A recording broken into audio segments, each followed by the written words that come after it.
Magandang araw po sa inyong lahat. Isa pong nais nating talakayin ngayong araw, kaugnay ng timbangan ay itong mga selyo. Yung selyo po ay ito yung mga singsing sa tornilyo doon po sa cover sa pagitan ng sa gilid ng mga timbangan.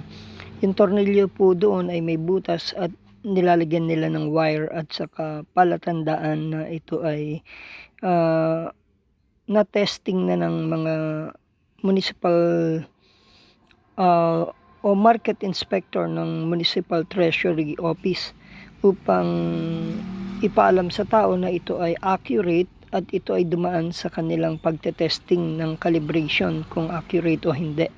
So, nilalagyan nila ito ng palasingsingan o papel na merong nakasulat ng kanilang munisipyo at na ito ay pumasa sa kanilang pagte-test weight.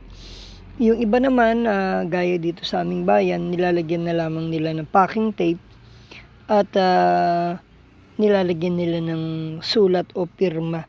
Okay, patunay iyon na iyon ay na-test weight ng munisipyo at ayos calibrated.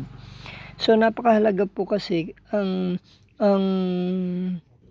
tawag dito ay yung selyo ng mga timbangan upang masiguradong accurate ang isang timbangan.